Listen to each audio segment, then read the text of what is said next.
started as an ordinary morning.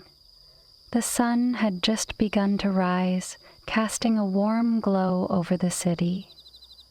Sarah was walking to her favorite coffee shop, her mind occupied with the usual worries, deadlines at work, a call she needed to make to her mother, and the groceries she had forgotten to buy. She had no idea that in a matter of moments her world would change forever. As Sarah stepped into the coffee shop, the familiar sound of bustling chatter greeted her. The barista, Emily, flashed her a quick smile and waved. "Morning, Sarah. The usual?" she asked. Sarah nodded, returning the smile. "Thanks, Emily. Rough night." Emily laughed lightly. "Isn't it always?" She turned to start preparing the order. Sarah pulled out her phone to check the time. 8:32 a.m. As she looked up, reaching for her wallet, it happened. Everything stopped. The cheerful buzz of the coffee shop fell silent. The sound of milk frothing ceased mid-whirl. The woman seated by the window, halfway through a sip of her coffee, was frozen in place, her hand suspended in the air. Sarah blinked, her heart racing as she turned to look around. People stood like statues, caught in mid-motion. A man reaching for the door handle, a child laughing in her mother's arms. All completely still. "What, sir?" Sarah whispered, stepping back in disbelief. She waved a hand in front of Emily, who was frozen mid-turn, holding a cup in one hand and a jug of steamed milk in the other. Her eyes stared straight ahead, unblinking. Panic surged through Sarah's chest. She stumbled toward the door, pushing it open and stepping outside. The streets were eerily quiet. Cars had stopped moving, their drivers locked in place behind the wheel. A man on a bicycle was frozen mid-pedal, defying gravity as if held by an invisible force. The entire world had come to a halt, except for Sarah. "Hello?" she called out, her voice echoing in the unnatural silence. There was no response. Only the faint rustling of leaves in the wind broke the stillness. Sarah's breathing quickened as she started walking aimlessly, hoping to find someone, anyone, who could explain what was happening. The city felt like a ghost town, alive and yet lifeless. Hours seemed to pass as she wandered, the weight of loneliness pressing heavier on her shoulders with each step. As Sarah reached the park, she spotted something unusual. A man stood near the fountain, looking just as confused as she felt. He was moving. "Hey!" Sarah shouted, breaking into a run. "Hey, wait!" The man turned, his eyes wide with disbelief. "You're moving," he said, his voice trembling. You're not frozen?" "No," Sarah replied, catching her breath. "What's happening? Do you know what's going on?" He shook his head, running a hand through his dark hair. "I have no idea. One moment everything was normal, and the next," he gestured around at the still world. "It's like time just stopped." "I thought I was the only one," Sarah said softly. I've been walking for hours, and everyone I've seen is frozen." The man's expression softened. "You're not alone. I'm Luke." "Sarah," she replied, "do you think there are others like us?" Luke glanced around, his eyes scanning the park. "If there are, we need to find them. Whatever this is, it's not natural, and we can't be the only ones." Sarah nodded, feeling a flicker of hope. She wasn't alone anymore. Together, they could figure this out. As they walked through the eerily still city, they exchanged stories. Luke had been driving to work when everything froze. He had nearly crashed his car, barely managing to stop before stepping out to find the world frozen in place. Like Sarah, he had wandered for hours, searching for answers. "Do you think it's some kind of experiment?" Sarah asked, her voice uncertain. "Or maybe a natural disaster?" "I don't know," Luke admitted. "But whatever it is, it's bigger than anything I've ever seen." Their conversation was interrupted by a faint sound in the distance. It was faint but unmistakable. Footsteps. Sarah and Luke exchanged a glance before breaking into a run following the sound. As they rounded a corner, they saw her. A young girl, no older than 12, stood near a frozen ice cream cart. Her face was pale, and her eyes were wide with fear. She clutched a stuffed rabbit tightly to her chest. "Hey," Sarah said gently, slowing down as she approached. "It's okay, we're not frozen either." The girl's lower lip trembled. "What's happening?" she whispered. "Where's my mom?" Sarah knelt down, placing a comforting hand on the girl's shoulder. "We don't know yet, but we'll figure it out together. What's your name?"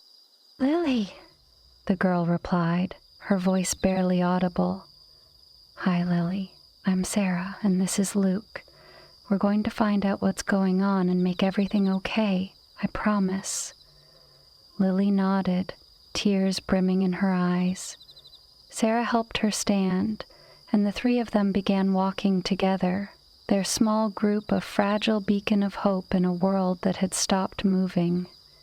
As the sun began to set, casting long shadows over the frozen city, Sarah couldn't shake the feeling that they were being watched. She glanced over her shoulder but saw nothing out of the ordinary.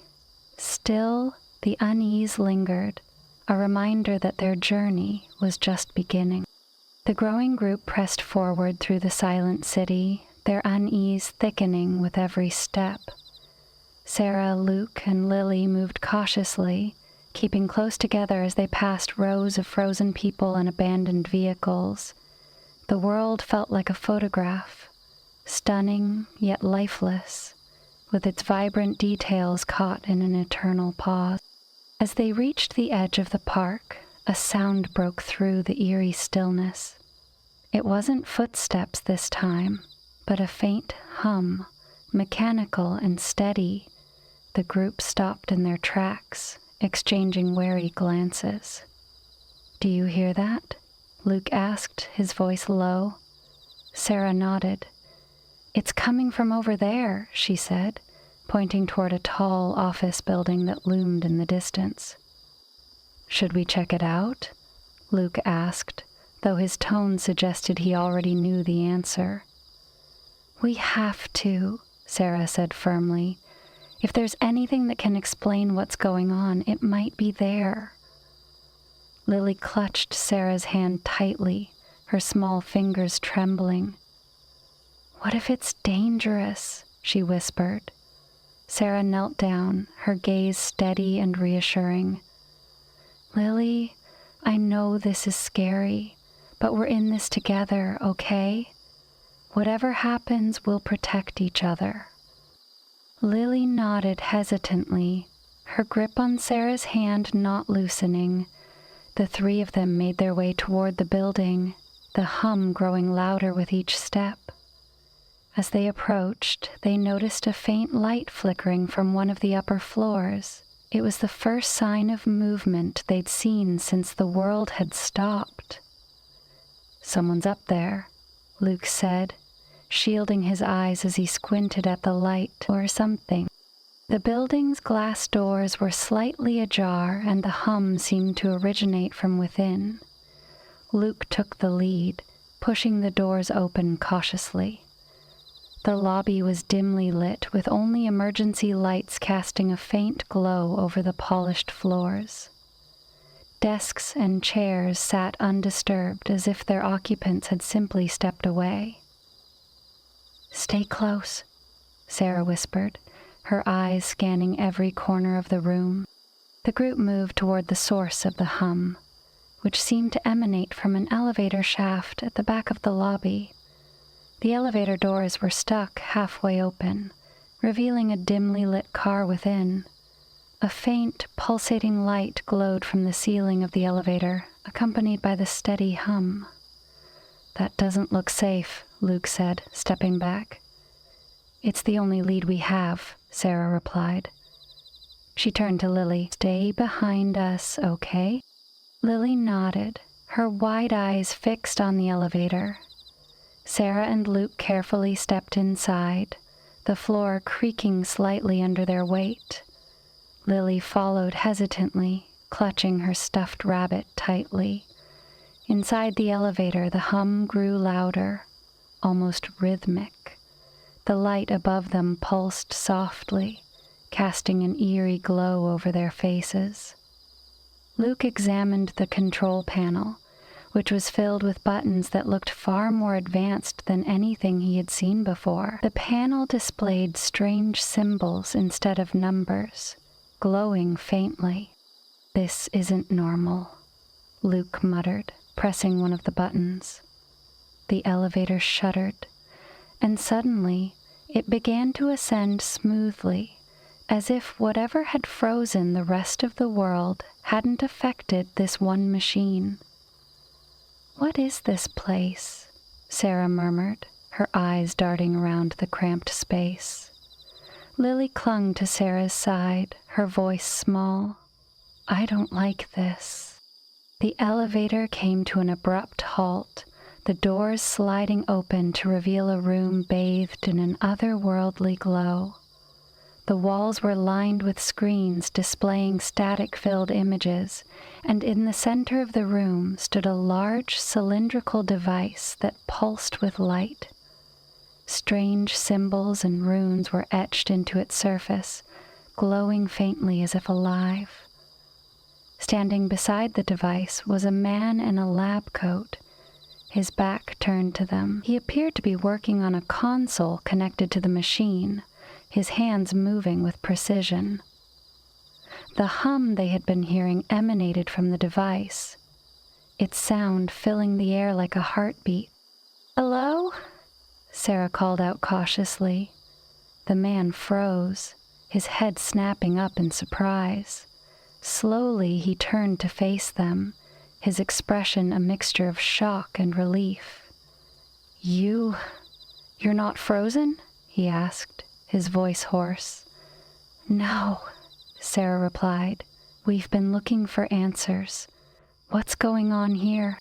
The man stepped forward, his movements hesitant. He looked like he hadn't slept in days, his eyes sunken and his hair disheveled. "My name is Dr. Elias Carter.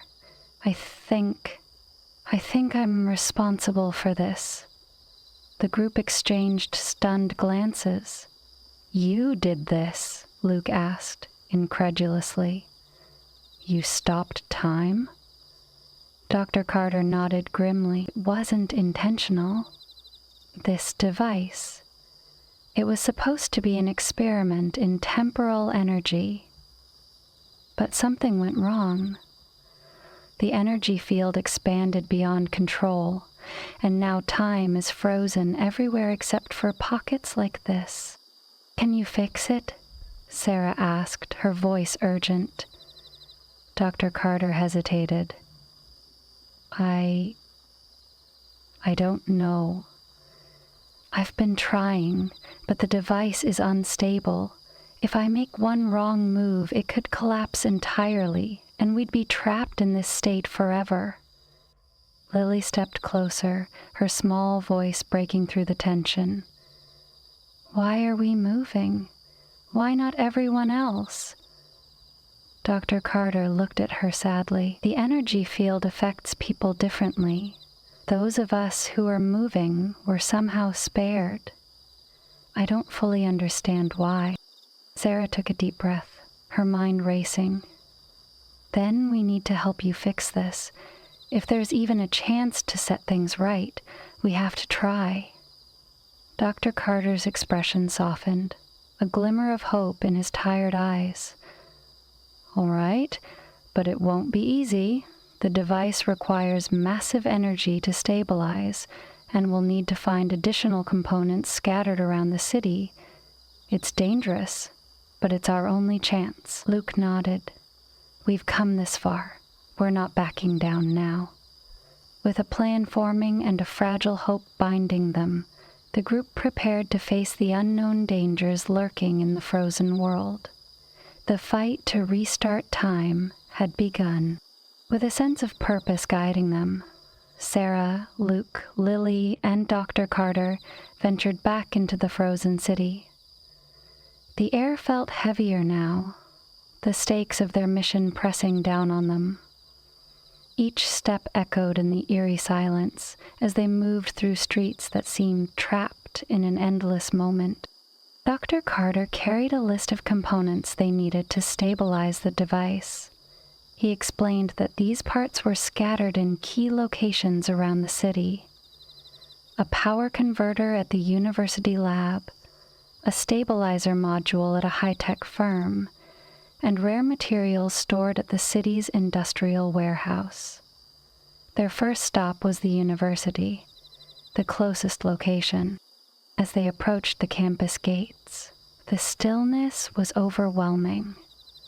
Students were frozen mid-conversation, books clutched in their hands or bags slung over their shoulders. The sight was unsettling, a snapshot of life paused indefinitely. "The lab is in the science building," Dr. Carter said, pointing toward a modern structure at the center of the campus. "We need to be careful. The energy field is unstable and there might be anomalies." "Anomalies?" Luke asked, his brows furrowing. Dr. Carter hesitated. "Pockets where the energy behaves unpredictably. Things could move, shift, or worse." "Worse?" Sarah repeated, her voice tense. "Let's just hope we don't encounter one," Dr. Carter replied, his tone grave. The group entered the building cautiously, their footsteps echoing in the empty hallways.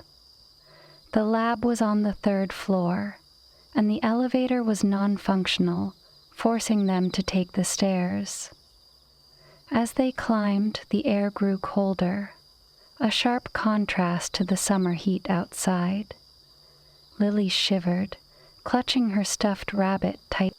When they reached the lab, Dr. Carter quickly identified the power converter among a tangle of wires and equipment. He worked swiftly, his hands steady despite the tension in the room. Sarah and Luke stood guard at the door, their eyes scanning the hallway for any signs of movement. "Got it," Dr. Carter said, holding up the component. "Let's move." As they turned to leave, a low hum filled the air, followed by a faint ripple that distorted the hallway ahead of them. Sarah froze, her eyes widening. "What is that?" Dr. Carter's face paled. "An anomaly. Don't move." The ripple grew stronger, the air around it shimmering like heat waves on a summer road. Objects in its path began to shift. Chairs slid across the floor. Papers fluttered as if caught in an invisible wind. The anomaly crept closer, its presence both mesmerizing and terrifying. "What do we do?" Luke asked, his voice edged with panic. Dr. Carter's eyes darted around the room. "We have to wait it out. If we move, we might trigger it to react violently." The group stood frozen, their breaths shallow as the anomaly passed within inches of them. It lingered for a moment, a shimmering distortion that seemed almost alive, before slowly fading into nothingness. The silence that followed was deafening. "Is it gone?" Lily whispered. Dr. Carter nodded, exhaling shakily. "For now, let's get out of here before it comes back." They hurried down the stairs, their pace quick but cautious. As they stepped outside, the warm sunlight felt almost surreal after the chilling experience inside. Sarah glanced back at the building, her mind racing with questions. What were these anomalies, and how dangerous could they become? Their next destination was the high-tech firm on the other side of the city. The journey was long, but the group moved with determination, each of them acutely aware of the risks they were taking. Along the way, they encountered more frozen scenes. A street musician mid-performance, a vendor handing change to a customer, a flock of pigeons suspended mid-flight. A world felt like a dream, beautiful and haunting. When they reached the firm, the entrance was blocked by a collapsed awning. Luke stepped forward, using a piece of metal piping to clear a path. Inside, the air was thick with dust, and the faint hum of another anomaly echoed in the distance. Dr. Carter led them to a secure lab where the stabilizer module was stored. The room was locked with a biometric scanner, but the system was frozen like everything else. Sarah used a nearby fire extinguisher to shatter the glass door, allowing them to enter. The module was a sleek, cylindrical device stored in a glass case. Dr. Carter carefully extracted it, his hands steady despite the tension. 2 down, 1 to go, he said, placing the module in his bag. As they prepared to leave, the distant hum grew louder. Another anomaly was approaching, its ripple effect visible through the glass walls of the lab. This one was larger, more erratic, and it moved faster. "Run," Dr. Carter shouted. The group sprinted down the hallway, the anomaly chasing them like a predator. Objects flew through the air, crashing into walls as the distortion closed in. Lily stumbled, and Sarah quickly scooped her up, her heart pounding as they raced toward the exit. They burst through the front doors just as the anomaly reached the entrance. The ripple stopped abruptly, as if unable to cross the threshold. The group collapsed on the pavement outside, gasping for breath. "This is getting worse," Luke said, his voice shaking. "How are we supposed to fix this if we can barely survive?" Dr. Carter looked at the stabilizer module in his bag, his expression grim. "We don't have a choice. If we don't fix it, the anomalies will spread. They'll consume everything." Sarah placed a comforting hand on Lily's shoulder, her resolve hardening. "We're not giving up. Not now. Let's get to the warehouse and finish this." The group stood, their determination renewed despite the fear lingering in their hearts. The final piece of their mission awaited, and they knew the path ahead would only grow more dangerous. The industrial warehouse loomed ahead, a massive structure surrounded by frozen machinery and abandoned vehicles. The air felt heavier as the group approached, their steps echoing in the eerie silence. Sarah, Luke, Lily, and Dr. Carter knew this was the final piece of their mission, but the weight of their journey so far made every step feel like a battle. "This is it," Dr. Carter said, clutching his bag tightly. "The rare materials we need should be inside, but we have to be prepared. The anomalies will be strongest here." Sarah nodded, her jaw set with determination. "We've come this far. We're not stopping now." Lily stayed close to Sarah, her small hand gripping tightly to her arm. Despite her fear, the young girl's courage shone through. Luke led the way, using his flashlight to cut through the dimness as they entered the warehouse. Inside, the space was vast and cluttered with crates, machinery, and shelves stacked with equipment. The faint hum of anomalies could be heard, a haunting reminder of the dangers that lurked nearby. The group moved cautiously, their eyes scanning every corner for signs of movement. Dr. Carter consulted a map he had drawn earlier. The materials should be stored in the central chamber, he said, pointing toward a large metal door at the back of the warehouse. We need to move quickly. As they navigated the maze of equipment, the hum grew louder, and faint ripples began to distort the air around them. Sarah glanced back at Lily, her heart aching at the fear etched on the young girl's face. "Stay close to me," she whispered. Lily nodded, clutching her stuffed rabbit tightly. When they reached the central chamber, the door was slightly ajar. Dr. Carter pushed it open, revealing a room filled with glowing containers. The materials they needed were stored inside, their faint light casting an otherworldly glow over the chamber. "This is it," Dr. Carter said, his voice tinged with relief. "We need to gather as much as we can carry." As the group began collecting the materials, the hum intensified and the air grew colder. A ripple passed through the chamber, shaking the ground beneath their feet. "Hurry!" Luke shouted, grabbing as many containers as he could. Suddenly, a massive anomaly burst into the chamber, its swirling energy distorting everything in its path. The group froze, their eyes wide with terror as the anomaly shifted and pulsed, its presence both mesmerizing and horrifying. "Stay behind me!" Dr. Carter yelled, stepping in front of the group.